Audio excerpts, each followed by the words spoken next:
this. Welcome to the HBCU Game Day podcast, week number 3. I'm Tolly Carr along with Stephen J. Gaither. And Stephen, if you're a MEAC fan, you know this past weekend we can call it Black Saturday because the MEAC, at least here in North Carolina, was a temporary member of the ACC. And before we get into the outcome of those games, Stephen, which I don't think was a big surprise in either game, with Central traveling to Duke, the Bull City Classic, a lot of people were calling it there in Durham, and A&T making the short trip to Chapel Hill. And Stephen, before I get your opinion real quick, let's hear from Dee Todd. Dee is the former athletic director at North Carolina A&T, longtime assistant commissioner in the ACC, so she knows a lot about these games from both sides. Let's see what Dee has to say about HBCUs taking the big payday and being that cupcake. Well, I think the plus is that they usually get a large guarantee. You've got, some local schools, and it gives the A&Ts and the Centrals the opportunity to, play in a big arena and neighborhood game, and, gives you that camaraderie within your state. And I think the negatives are the fact that, Central and A&T, they don't have the numbers that Carolina and Duke would have simply because of their 1AA, 1A status. And you can lose, your athletes can get hurt. And then you've lost them for the season. So, it's a good thing and then it's not so good thing.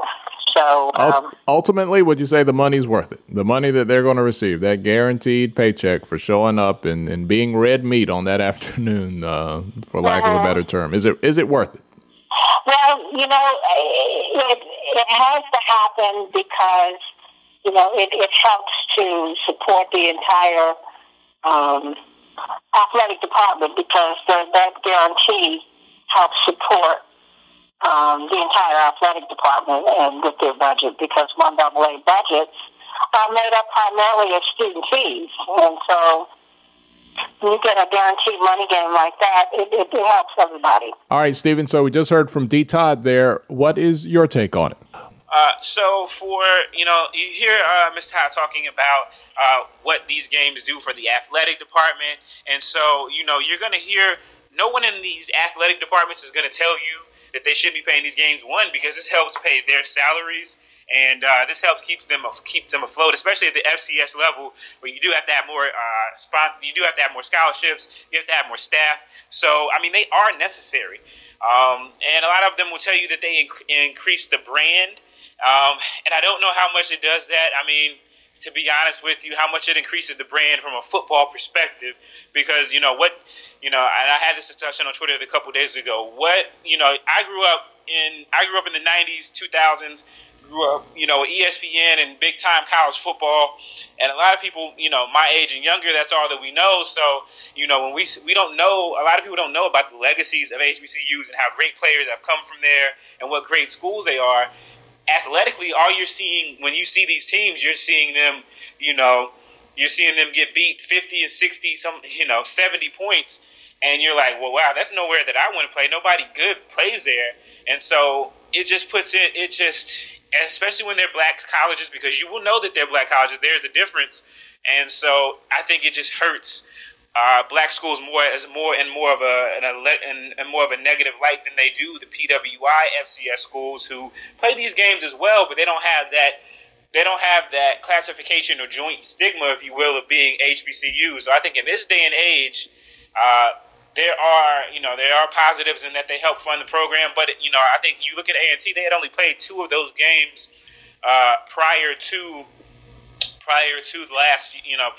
Saturday's game. Where a lot of schools play them every year. So it's one of those things where I think most schools that are in the FCS especially need them, but at the same time, is it really worth it? Does it increase that part of the athletic brand? I don't think so. So, it's just one of those situations. You also look at Howard there, the MEAC, another ACC matchup there. I guess we'll call it the MEAC ACC Challenge, like they have the ACC Big Ten Challenge. Right. Howard just took a beating. ACC MEAC, no challenge. Yeah. Howard took a beating at Boston College. You get that money, and I guess in the end, money is, you can always make a case that is worth it. But when you have these scores that are just like, almost like I think in the BC Howard game, they went to just 10-minute quarters in the second half. They actually had to take that game off the Vegas books because they didn't play the full allotted time there. When you look at that, I just wonder, like, if I would take the money. I would. If I was in that position, I would. But you hate to see that scoreboard in the paper or online and just have your fans just like, oh, God, we got destroyed. You would like to think that you could, be competitive and at least, stay close for a while. Yeah, it's one of those things, you talk about it. And, HBCUs, a lot of them, since they're smaller, they don't get the type of coverage that the bigger schools get, which is part of why we do what we do. But the thing about it is, a lot of alumni, and, I know a lot of Howard alumni who love the school. You talk about homecoming, their face lights up. You talk about their football team, and it's like, whatever. And, they have been playing these games for a while. And it's one of those things where, they're one of academically, they're right up there at the top of HBC, in the HBCU world. But, when you stuff like this, it really, I don't think it doesn't really help alumni. I don't know how much it helps alumni giving because, the thing about playing a bigger school is your school is finally in the limelight. You can talk about, other people can see your team. But when other people are seeing your team and they're getting beat like this, do you think any Howard alumni wanted to talk about that game after on Monday when they were in their water cooler with some of their other people? No, they're not going to talk about football, and so it hurts. I think it hurts your brand when you're trying to go at top flight talent, which we always say black kids, all these black kids in these black schools and they don't go. Well, when all you see is this of those guys getting beat up and they're talking about the band. What athlete wants to go there? They're going to want to go to a place, even if it's a place like North Dakota State, which is an FBS or FCS school as well, not an FBS school. But when you see them on ESPN, they're winning. They're doing these things. They're beating FBS teams. So it's a catch-22 for everyone involved. Well, when it comes to these games, Stephen, on our show, we like to talk about the game and what happened, but there's really nothing to talk about. All three of these games, they were just, killed in the MEAC. So let's talk about some games that were actually competitive. And I'm sure you guys have thoughts out there. If you have thoughts about this, HBCUs playing the role of cupcake early in the season for the sake of a paycheck, give us a tweet and let us know what your thoughts are. Check us out on Facebook. Love to hear from you and hear your thoughts. Let's go over to the SWAC. Stephen, there were some really good games there in the SWAC over the weekend. Right, yeah, of course. The highlight of the game, highlight of the SWAC and probably SWAC, MEAC, all of those games actually would be the Grambling and Bethune-Cookman game. 2014, Grambling was coming off a horrible season in 2013. New coach with Broderick Fobbs, and they went down to Daytona and they almost beat the defending MEAC champs in Bethune-Cookman. They weren't able to pull it off last year, so this year, they've got another year under their belt. They're looking for revenge, and Bethune-Cookman comes to them, and it ends up being a classic game, overtime game. And Bethune-Cookman wins 56-53, but, again, it's the second year in a row. You don't want moral victories, but I think that's a very good sign for a Grambling program that has been the bread and butter of HBCUs for a long time. They've been down for a minute, and I think again, this is going to lift them going into SWAC play, where they are going to face, where you're seeing a SWAC that may be improving as far as its brand of football overall, and a lot of that is also taking place right down the road at Southern. Those guys opened up their SWAC play against Mississippi Valley State, of course, the alma mater of Jerry Rice and Deacon Jones. They jumped jumped out to a huge lead, 33-0 on Mississippi Valley, and took control of the game. But the breakout player of the game and the big star of the week was actually a guy that I'm really high on. I really like him. His name is Willie Quinn. He's a receiver for Southern, number 25. He's only about 5'5", 5'6", so he's like my height. But, man, he's got speed I could only dream of, on my wildest Madden NCAA dreams. I mean, this guy plays like a joystick, and, it's fun to watch him play. So it's really good to see some of the talent that they're developing down there in the SWAC. Southern beat Mississippi Valley State 50-13. You see that they were that they're again going to be a team to be reckoned with down there in the SWAC. Alcorn State and Alabama State, same thing, another great game down there. So we're going to be really interested to see how things play out there. Okay, Stephen, circling back to the MEAC, not all was lost last weekend. I think we should give a little due to, we should give a lot of due to Hampton. They were very competitive in their game last weekend, and they have a big game coming up this weekend. So a really big 2 weeks for Coach Maynor and his team there in Hampton. Yeah, you had so last week they went over. They played at Richmond. Richmond was their. They've played Richmond. They're a traditional FCS power. Anyone who follows small college football knows that they're a pretty good team every year. Like, they wake up in their sleep and they know they're going to get 8 wins and they know they're going to get a playoff bid. And so Hampton had never beaten them before. Hampton was coming off of a win over Kentucky State, D2 Kentucky State, that a lot of people weren't necessarily impressed with because it wasn't by that much. But they came out and they took control of the game early and led by a couple touchdowns early, and the game got away from them, and Richmond ended up beating them again. The score was 31-28. But you're starting to see a little bit. You're starting to see that competitiveness of Hampton really hasn't even been competitive with Richmond in a lot of their games. So you're starting to see Connell Maynor, as he's getting acclimated to the FCS rankings, move that Hampton team in a positive direction. And then this week is their really big game. This is the really big kicker against Howard, who has been held scoreless in their 2 games. They were 49-0 and against App State, and then 76-0 against Boston College. So I'm not a mathematician, but I know that they 0 + 0 is 0, so they don't have any points on the board. So they're looking for something to build on. So this is going to be a highly anticipated game up in the DC area. Hampton and Howard, they have a rivalry. I kind of call it, and people might get mad, but I call it the Bougie Bowl. You know what I mean? If you know anything about the HBCUs, those are two of the premier institutions, and so it's gonna be a lot of fun there. We're gonna have a young lady, Selena Alexander. She's gonna be out there for us, and she's gonna cover that game and that atmosphere. So and hopefully it should be a better game for Howard than their last 2 games. So you might call it the Pretty Ricky Bowl, huh? Yeah, pretty Ricky, we'll call it. But like I said, everything's been anything but pretty for Howard, and so I think everyone's going to be expecting Hampton. Everyone's going to be expecting Hampton to win. But of course, you have to take in interaction that these 2 teams, that Howard has played 2 FBS teams back to back. So they've won the last couple of these games. So it's going to be interesting. It's going to be it's going to be a nationally televised game. So we'll see what we get. Hopefully we get a good, clean game, and Howard scores some points. Anything else jump off the page, as they say, for you, Stephen, when you look at the rest of the MEAC for next weekend and the SWAC as well? MEAC-wise, other than the Hampton and Howard game, it's pretty quiet. You got a couple of D2 games going on. You've got North Carolina Central going to play Florida International, who have lost to an HBCU the last 2 years in a row in Bethune-Cookman. So we'll be interested to see if North Carolina Central can compete with them. But over in the SWAC, there is a really great matchup to watch, and that is Jackson State at Southern.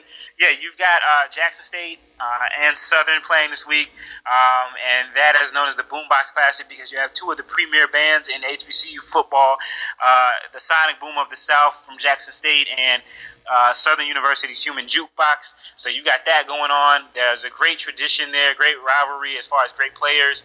You got Walter Payton from Jackson State, Jackie Slater from Jackson State, and a whole lot of other guys, as well as Aeneas Williams and Mel Blunt from Southern. And those two teams, year in and year out, are one of the top fighting for a SWAC championship berth. So another matchup that we have is a CIAA SIAC matchup, and that is Winston-Salem State at Tuskegee. That's a game where, if you're a fan of D2 HBCU football, you know that these two teams have been probably the best two teams over the last couple of years. But they're coming into the game at different ends of the spectrum. Tuskegee is 2-0, defending SIAC champs. They're coming in that way, and then Winston-Salem State is 0-2 for the first time in forever. And so a lot of their fans are panicking because they have pretty high expectations. So that's going to be a game where it's going to be really interesting. Tuskegee has a crazy atmosphere to play in. They also have lost to Winston-Salem State the last 2 years, so they're going to be looking for the big payback, in the words of James Brown, on Saturday in front of a nationally televised offense. And the young Rams they've been tested. As you saw at UNC Pembroke last week, they had a really ugly loss to Valdosta State, and it doesn't really get any easier for them this week. So it'll be interesting to see if they can claw back and pull up this win at home, because this would actually be an upset. Yes, it would, and that is their third of 4 games on the road. So it'll be the month of October before the Rams actually see home. Still a lot of learning going on there this year, and kind of what's looking like it could be a rebuilding year for the Rams. Well, Stephen, we're going to come back on the other side, and guess who we're going to talk to, man? We got a special guest. Do you have any idea? No idea. I got a little surprise for you, even for you. So don't tell Stephen, but we're going to talk to Erin Mizelle, our photographer for HBCU Gameday. Don't tell Stephen. She's coming up on the other side. We'll be right back with the HBCU Gameday podcast.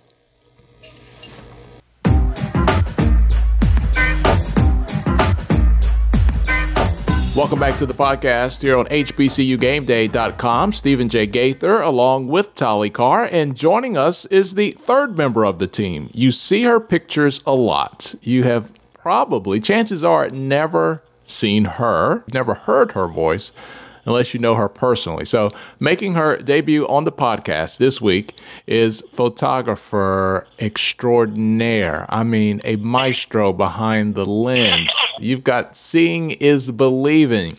It is Erin Mizelle. Erin, how are you, honey?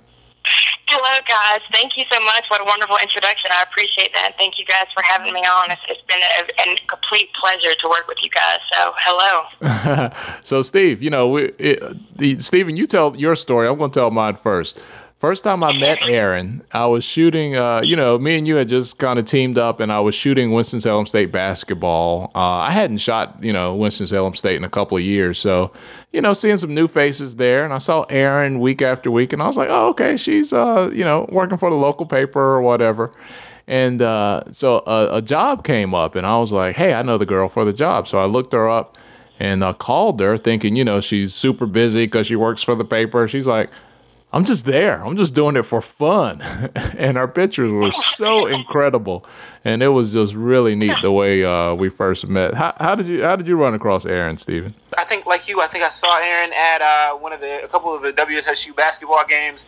But, last year I was trying to start my own photographer journey as well, transitioning from writing. So I was so focused on that. But I definitely had seen her pictures, on some of the kids' Instagram feeds or whatever. So, when you told me, who she was, I was like, yeah, that would be awesome.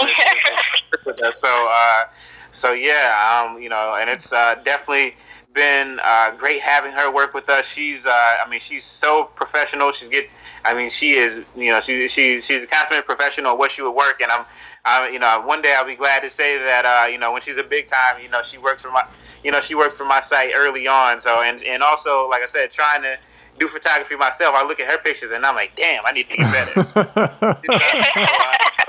It's great having her on. Oh, thank you, guys. Wow, you're making my head get really big right now. Thank you. I'm highly flattered. All right, so tell us, Erin, because there's people out there who you just inspire them with your work. Before we get into the game that you went to, the A&T-UNC game, we'll get to that in just a second. What goes through your mind when you're at a game? I mean, we're following the ball. We're looking at the scoreboard, just covering the game like Stephen and I do. What are you seeing? What do you look for as a photographer?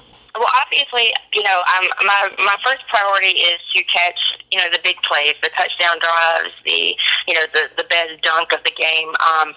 Everybody is looking for that. And on the same regard, every photographer in the arena, at the field, wherever, is also looking for the same shot, the same action shot. So the way that I've kind of been able to find my place in sports is, it's not about what you see, but how you see it. So if everybody has basically the same camera, the same lens, and looking at the same action shot, how can I separate myself and tell a different story? So it's been a pure, I guess a blessing by the way that I have been able to see the game, in that, again, it's not what you see, but how you see it. It's those little moments. It's the storytelling moments. It's these moments in the game that you may not see unless somebody points them out to you. It's a smile. It's a high five. It's a hug. It's all these little moments that are outside of the action. And it really, to me, it tells the story of, here's this football team of 11 guys on the field, whatever sport it is, and it's us against the world. And it's more than just a game, and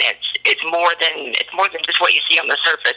It means a lot to a lot of people, and I have fully just been blessed to see the reaction that people get to the way that I shoot, and yeah, that kind of ties it up for me. All right, so this is a Carolina girl here, but Stephen, we've kind of adopted her in the HBCU world. She's done some stuff with Central, A&T, Winston-Salem State. What was special? What drew you in that kind of got you on the HBCU circuit, where you really just found a home? Well, the HBCU circuit has been incredibly gracious to me, allowing me to follow the teams and document the stories. And it seems like all the attention goes to the big D1, the ACC schools, and here you have these programs who are just as outstanding, just as athletic, just as hardworking, all of the same elements, and they don't get as much life. They don't get as much shine to what they're doing. And I have truly enjoyed being able to follow these HBCU organizations that have just opened their doors with open arms to me, and I'm grateful for the opportunity. What was your first moment where you said, talking about the difference between the HBCUs and some of the bigger schools, what was the first, was there a first shot, a first capture that you remember that was like, man, this is different. Like, I wouldn't see this at Carolina. I wouldn't see this at Duke. What was it that you like, hey, there's something here? Let's see, the first time that it really kind of clicked for me with an HBCU team, it definitely would have to be Winston-Salem State basketball, as they were the first collegiate team that I tried to shoot, period. And I remember the first game that I shot with them at Winston-Salem State, and it was overwhelming. They were so fast. They were jumped so high. They just jumped out of the gym, and everything happened so fast. I was like, man, this may not be my route. I may not be quite as good as I thought I would be. And then it was enough to come back that next week. And then that next week, I had got somewhat of a dunk the next week. And so, I had started to kind of be able to tell their story, in the action, but then it was their reaction once they dunked and they kind of hit the floor, and it was the look on their face, their emotion, the eruption from the crowd, their story through, even through their trials, and they would be in a huddle, and the huddle would kind of break, and you would see in the gap, and you would see, whether it be Waukegan or whomever, he looks up, and the way he looks up at the coach, and you could see it in his face, everything that he was feeling. So that was really the first time that I found, okay, maybe I have found my niche, in this sports thing. And then really, by the time the season had started to come to an end, and you guys gave me the opportunity to shoot the CIAA tournament, and that was when I really saw, I may have something here, being able to tell their story in a different light, show that it's more than just a game. That was really the first opportunity that I saw it in myself. So I would definitely have to say Winston-Salem State, and more specifically the CIAA tournament. And I'll even go to say probably it's the shot of Waukegan hugging Coach Wilhelmy as he walks off the court for his last time as a Winston-Salem State Ram would be it for me. That was a great photo, but the photo that really, I think, really kind of solidified things and really, I think the moment where I was like, wow, this is something, was the moment that you caught Bazemore and Mayo, Mayo, right at the CIAA tournament, That was a big one because I was there on the court. We were both there on the court, and I saw it and I tried to get it, but like I said, I'm new. I'm still kind of learning, so I wasn't able to get it. But I just knew that was a really big moment, just knowing a little bit of that backstory. And so, a couple days later, I was going to write a story, and I saw that you had the photo of them two together, and it just clicked. And when I saw that, I was like, this is a moment. This is actually what this tournament is about. You take away all the noise and you take away all that. This is what that moment's about. Just talk about, what it was like for you, because, of course, we're out there in the court, and there's so much going on at a championship game, and a lot of people don't understand. But what was it that stuck out about you about that moment with those two embracing out of everything that was going on? Yeah, well, first, thank you for saying that. It was really kind of the first time that I kind of found my voice in that championship day.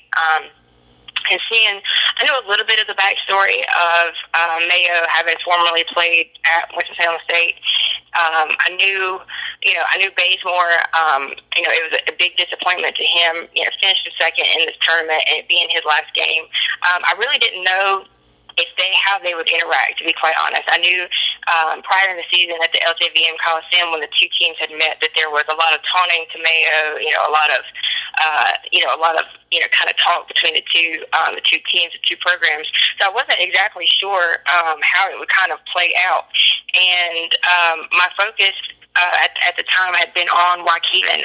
He had been gracious throughout the whole season, letting me follow him, tell his story, and so it just kind of unfolded right in front of my eyes.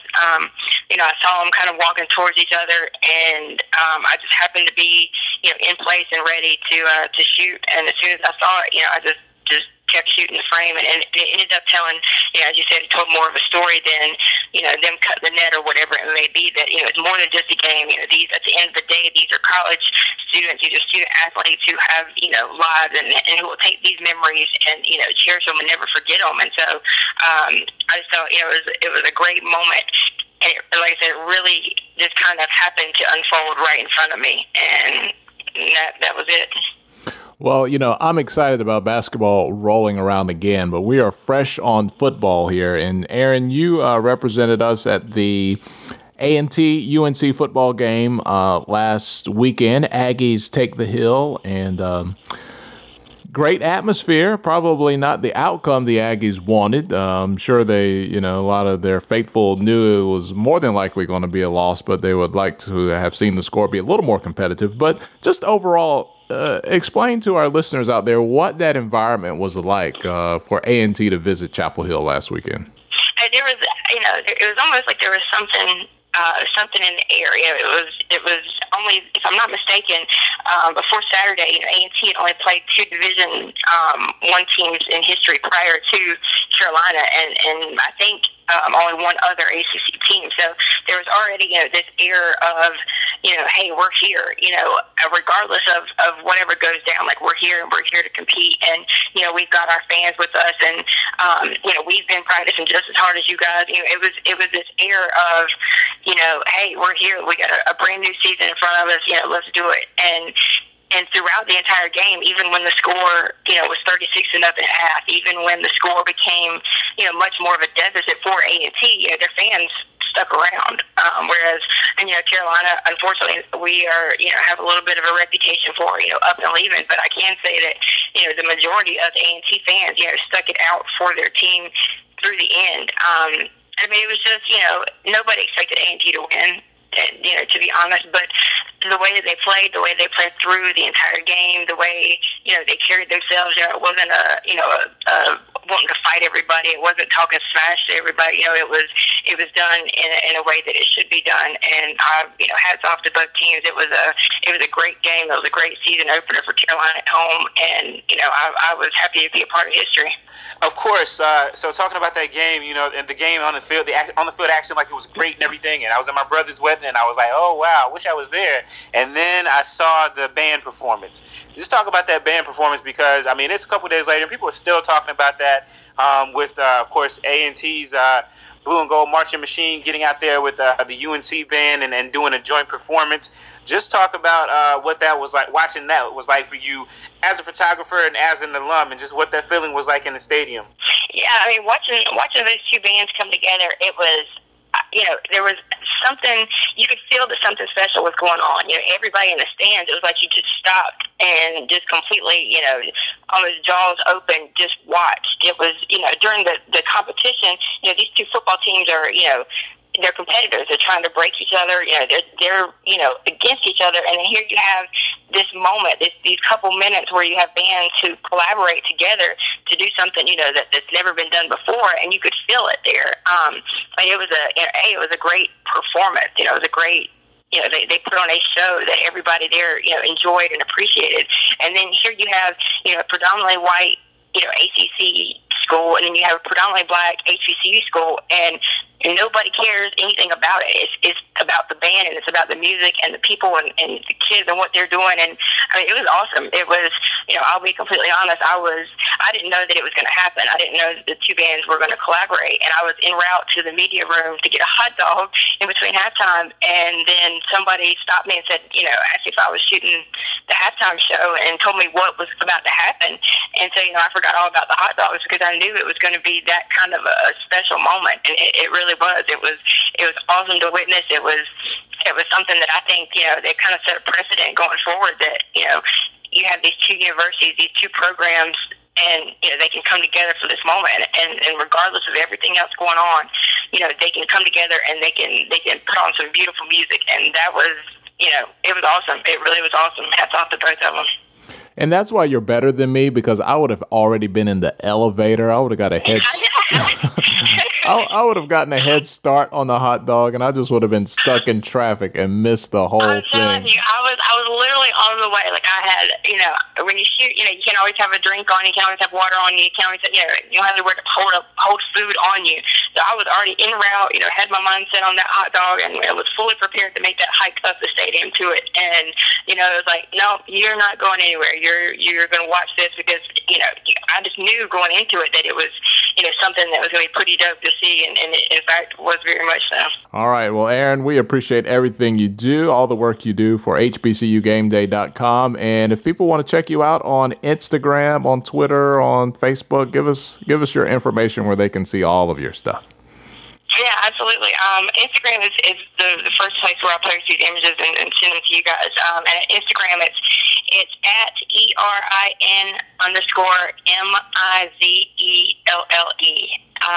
And on Facebook, it's just my name, so it's ERINMIZELLE. And Twitter, I think I can't even remember my name on there, but I think it's at EMIZELLE, if I'm not mistaken. But like I said, Instagram is the primary place where I post these images. And thank you to everybody who has shown me love prior to this. It is outstanding, and it makes my day every single time. So thank you. And thank you guys for giving me the opportunity. You have really been the push behind me that's helped me find my voice. So I love you guys, and will continue to keep doing what I do. All right. And let me say this on behalf of Steven, and I know Erin won't say it. Don't DM Erin and say, can I see all the pictures? I want to see everything you shot. It is not her job to give you the entire. Thank you. I love y'all, but thank you. You want to, drop her some money in the PayPal, Yeah. Hey, that's a whole different conversation. You can look at every picture I got. All right, Erin. We'll talk to you soon. Okay, thank you guys. All right. See you later, Erin. Coming up in our next segment, we pay tribute to the chairman of the boards from Petersburg, Virginia. Looking back at Moses Malone. Next, here on the podcast, HBCUGameday.com. I don't know what y'all gonna do with this, but it got to be funky. Welcome back to the HBCU Game Day podcast. Tolly Carr along with Stephen J. Gaither. Moses Malone recently passed away at the age of 60 here in the past week. And, Moses skipped college. He went from high school directly to the pros, so he didn't have any college affiliation. But he was from Petersburg, Virginia, which is the home of Virginia State. Moses was actually just beloved by the community there and by the black community at large, as well as others. I mean, he was an NBA star, but a lot of his stardom was before the NBA itself was a superstar league. I had a chance to talk to a friend of mine who grew up in the South Hill, Virginia area, just outside of Petersburg. And he was a high school student during the time that Moses Malone left high school, went to the NBA. There was a big controversy there, and he gives us his perspective on what that was like in 1974. My good friend Vincent Crenshaw, and he had a really good post on Moses Malone. And Vincent, let me tell everybody who you are in case the people don't know. When it comes to basketball, you're a fan like the rest of us. But when it comes to music, you are unbelievable. You are a maestro when it comes to music. I know you for playing guitar. You'll be with. I appreciate that. You'll be with Envision sometimes, tearing it up. You'll be teaching music. So that is kind of your expertise. But you're a sports fan like the rest of us, and you grew up in that. You grew up in that area. What was it like to come from? He's from Petersburg, Moses Malone. You're from what? South Hill, right? South Hill, yeah. Yeah. What was it like during that time, Moses Malone, going from high school to the pros and being the first to do it in that era?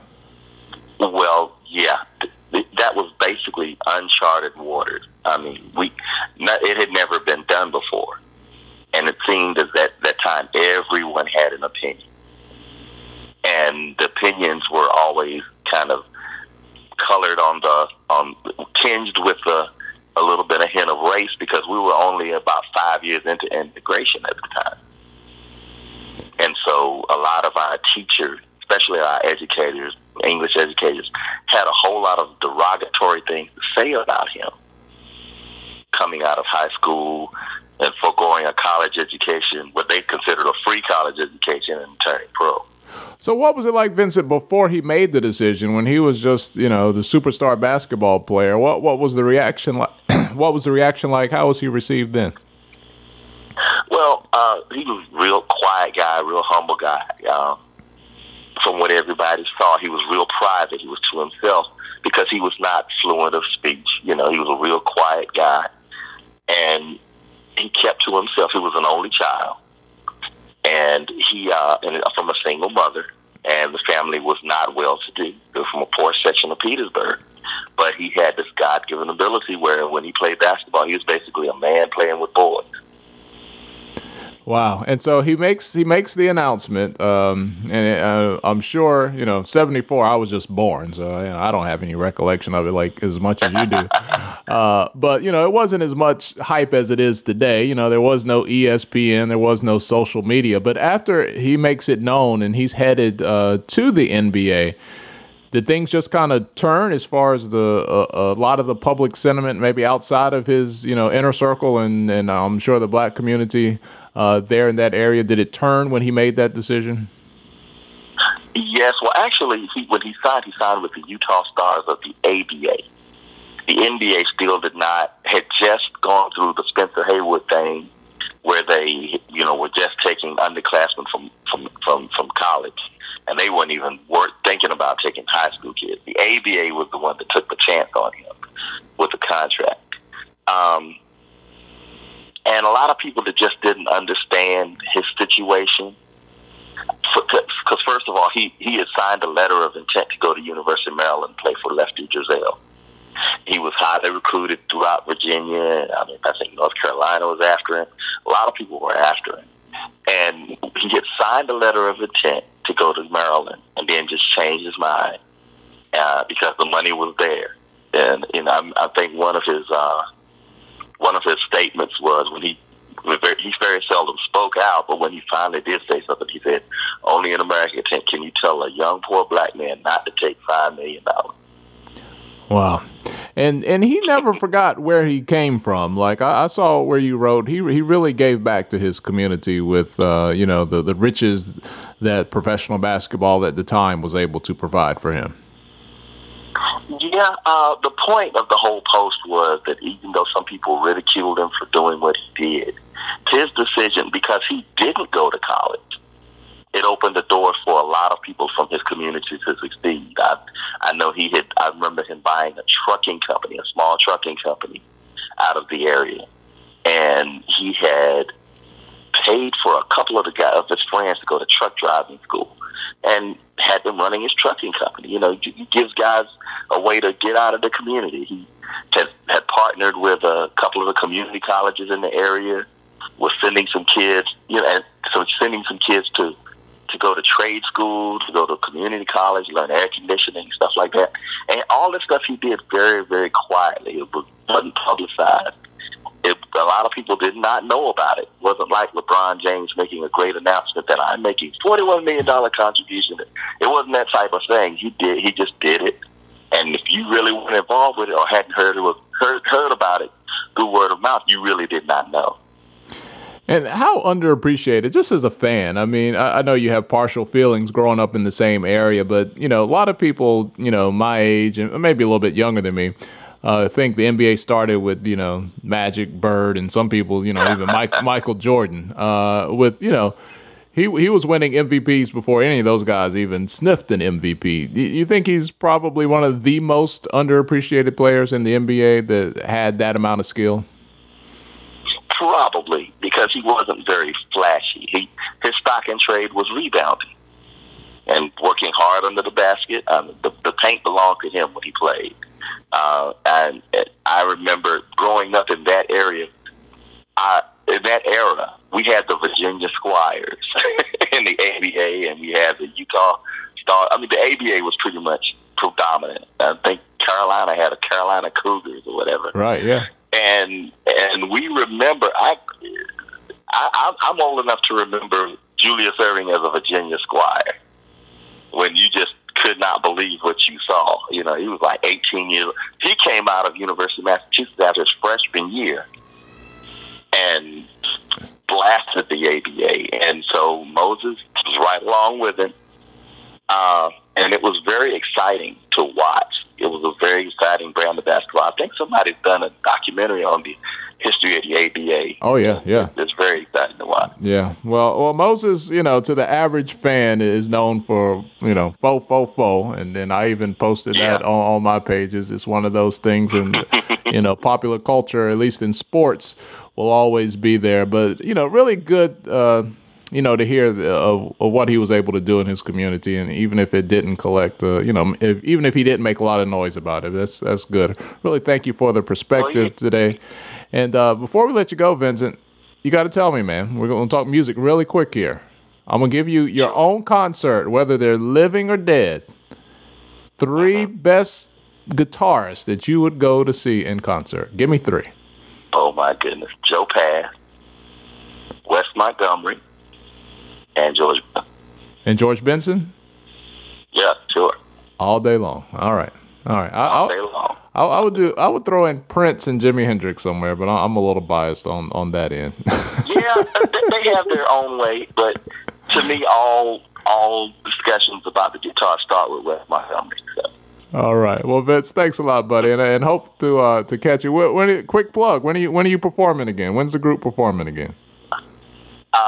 Envision is in North Wilkesboro this Friday. This Friday? Outside. Yeah, this Friday. And that's the 18th, September 18th? September the 18th, yeah. Okay. All right. I am in Greensboro on the 17th, and we go to Myrtle Beach all next week, so we're having a ball. All right. So if you can catch Vincent Crenshaw or Envision anywhere, do it. Guaranteed a good time. Thanks a lot, Vince. So a man who was known for rebounds and known for his famous quote of faux. But there was a lot to Moses Malone that the modern fan wasn't around for or doesn't remember. But, Stephen, you look at a guy who made the jump from high school to the NBA. He had to. He was dirt poor. I mean, he's on the record. His mother's on the record. Anybody who knows him knows what their conditions were. Wasn't the greatest student. So it was a fit for him, and it turned out well. But he had to deal with a lot of criticism, a lot of backlash. But it really paved the way for a lot of guys. Kevin Garnett was not the first. He was not the first. Right. And Moses is just a guy across the board, even for his statistics and the way he played, just doesn't get the credit because a lot of his, early years were just before, Magic and Bird and Michael, and then the NBA became this international success. So, a guy who died really young and probably never got his full due. As a player and a person. Yeah, definitely. I mean, you talk about when he came along. I'm a millennial. I was born in '85, so I never got to see him play in person. By the time I started paying attention to basketball, which was around '95, that's when he was finishing up. So, but as a student of the game, basketball, I know, I've read a lot about him and everything, and I just started thinking, when he died, it hit me. It was like, for people in my generation, we talk about how Shaq. We talk about, there's a debate whether Shaq or Wilt were the most dominant in their eras and everything. But I think, you don't often get, to talk about Moses Malone, who, he put up numbers, I think, from 79 to 85. He was averaging like 26 and 14. He was just as dominant as Shaq was. I think if you look at his numbers at a time when, every team had a great big man too. When Shaq, by the time Shaq came along, there was, they had, a lot of new franchises, and so the league had kind of gotten watered down on big men, and Shaq was really the guy. But, he was still playing with a lot of great big men, and he was easily the best. Could dominate the game, on the glass, scoring, defense, whatever you needed. And so I think, I feel ashamed for guys like him who we don't really have a lot of, we didn't get to see him, play a lot, like you say, on TV, and then really all we have is YouTube clips at this point. But, he's a legend for what he's done. Barnett come up and see him, and so I can only imagine what it would have been like to see Moses Malone, who'd never gone to college, and he was the first guy to do that. He just comes in and just shuts stuff down. You know what I mean? So it's definitely a loss for the basketball community, and thoughts and prayers out with his family. All right. Well, Stephen, I had a lot of fun this week. Well said on your part, man. The new and extended HBCU Game Day podcast. So we have set the bar a little higher. We gotta bring it next week as well. Yeah, no, man, it's gonna be interesting. It's definitely getting into, we're rounding into shape. The teams are getting into shape. We haven't had any money games yet, but we're definitely trying to shoot the rust off and get ready for conference play. All right. So until next weekend, I am Tolly Carr. He is Stephen J. Gaither. This is the HBCU Game Day podcast. Thanks for listening.